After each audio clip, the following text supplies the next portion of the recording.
हाय दोस्तों, आज हम एक ऐसे मुद्दे पर बात करने जा रहे हैं जो हमारे प्यारे केरल राज्य से जुड़ा है। केरल जो है वो ज्यादा साक्षरता और बेहतरीन शिक्षा के लिए जाना जाता है, लेकिन आजकल एक अजीब सी परेशानी से जूझ रहा है। वो क्या है? यहाँ के कॉलेजों और यूनिवर्सिटीज में बच्चे जो हैं वो कम एडमिशन ले रहे हैं और बहुत सारे स्टूडेंट्स पढ़ाई के लिए दूसरे राज्यों या विदेश जा रहे हैं। तो क्या केरल ने प्राइवेट यूनिवर्सिटीज को बढ़ावा देने में देर कर दी? क्या इसी वजह से उनके हाथ से एक सुनहरा मौका निकल गया? चलिए इस पूरे मामले को इस वीडियो में गहराई से समझते हैं। इस वीडियो को आप पूरा देखना, क्योंकि हम बात करने वाले हैं कि ऐसा क्यों हो रहा है, समस्या क्या है। सारे मुद्दों पर आज हम इस वीडियो में बात करने वाले हैं। तो सबसे पहले बात करते हैं कि आखिर ये समस्या क्या है। केरल में हायर एजुकेशन यानी उच्च शिक्षा में एडमिशन कम हो रही हैं। इसका एक बड़ा कारण है स्टूडेंट का दूसरे राज्यों और खासकर विदेशों में पढ़ाई के लिए जाना, जो कि मैंने आपको पहले ही बता दिया है। 2022 में करीब 13,20,000 भारतीय स्टूडेंट्स विदेशों में पढ़ने गए और इनमें से आपको जो मैं नंबर बता रही हूँ वो सिर्फ और सिर्फ केरल राज्य का है, यानी कि 4% अकेले केरल से जो हैं विदेश पढ़ने वाले लोग थे, जबकि केरल की आबादी देश की कुल आबादी का 3% से भी कम है। 2018 के बाद से तो केरल से विदेश जाने वाले छात्रों की संख्या दोगुनी हो गई है। अब आप सोचेंगे कि सिर्फ पढ़ाई या नौकरी के लिए जाते होंगे। नहीं, ऐसा नहीं है।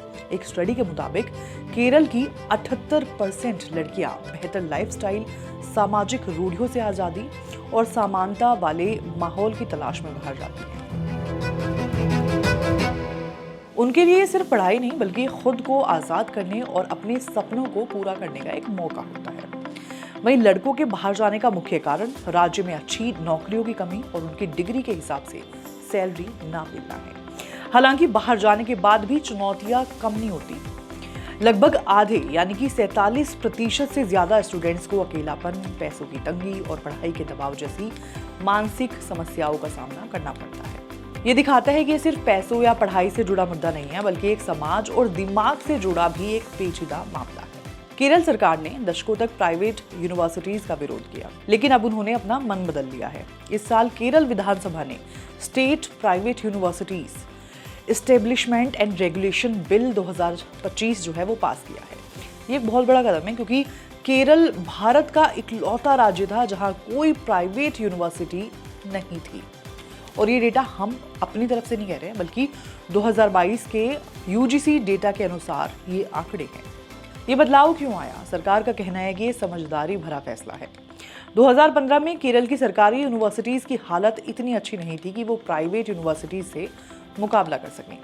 किसी भी यूनिवर्सिटी को रैंकिंग जो है वो NAC A+ या टाइम्स हायर एजुकेशन या फिर QS रैंकिंग नहीं मिली थी। लेकिन अब हालात बदल रहे हैं। Kerala university, Cochin university of science and technology और MG यूनिवर्सिटी जैसी संस्थाएं सरकारी रैंकिंग्स जैसे कि NIRF रैंकिंग में टॉप पर है।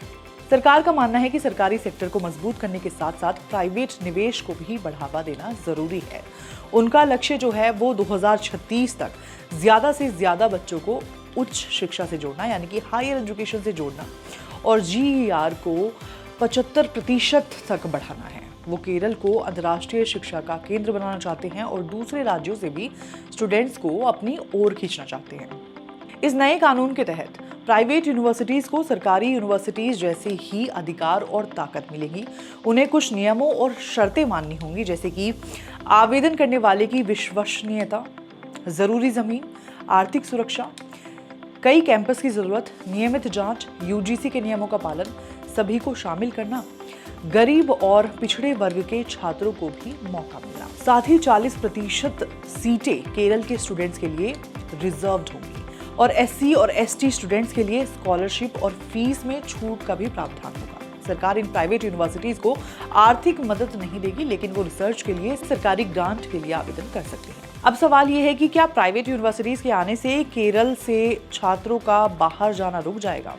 एक्सपर्ट्स का मानना है कि सिर्फ प्राइवेट यूनिवर्सिटीज खोल देने से सब कुछ बदल नहीं जाएगा। मुख्य मुद्दा कोर्स की क्वालिटी और विविधता का है। अगर प्राइवेट यूनिवर्सिटी ऐसे कोर्स और स्पेशलाइजेशन ऑफर करती हैं जिनकी बाजार में वास्तविक यानी कि रियलिटी में मांग है, तो वे छात्रों को अट्रैक्ट कर सकती हैं। सरकार का ये कदम नेशनल एजुकेशन पॉलिसी यानी कि NEP के तहत डीम्ड यूनिवर्सिटी को नियंत्रित करने के लिए भी है। पहले डीम्ड यूनिवर्सिटी को राज्य से मंजूरी लेनी पड़ती थी, यानी कि परमिशन लेनी पड़ती थी, लेकिन अब वो सीधे केंद्र से संपर्क कर सकती हैं। ऐसे में केरल सरकार ने सोचा कि बेहतर होगा कि वो खुद प्राइवेट यूनिवर्सिटीज को नियंत्रित करें, यानी कि कंट्रोल करें, ताकि सामाजिक न्याय और समानता जैसे मुद्दों पर उनका नियंत्रण जो है, जो कंट्रोल है, वो बना रहे। अब केरल का ये फैसला एक बहुत बड़ा बदलाव है। ये दिखाता है कि राज्य अपनी उच्च शिक्षा प्रणाली यानी कि हायर एजुकेशन प्रणाली को मजबूत करने और छात्रों के बाहर जाने को रोकने के लिए गंभीर तो है। हालांकि इस नीति की सफलता इस बात पर निर्भर करेगी कि प्राइवेट यूनिवर्सिटीज कितनी अच्छी क्वालिटी की शिक्षा और नौकरी के मौके देती हैं। ये देखना दिलचस्प होगा कि आने वाले समय में केरल की शिक्षा का नज़ारा कैसे बदलता है। तो दोस्तों, ये था केरल में घटते एडमिशन और छात्रों के पलायन पर एक पूरी जानकारी। आपको क्या लगता है, क्या प्राइवेट यूनिवर्सिटीज़ केरल की शिक्षा को नई दिशा दे पाएंगी? अपनी जो आपकी राय है वो कमेंट में ज़रूर लिखकर बताना। और भी ऐसी वीडियोस के लिए आप देखते रहिए करियर्स 360। धन्यवाद।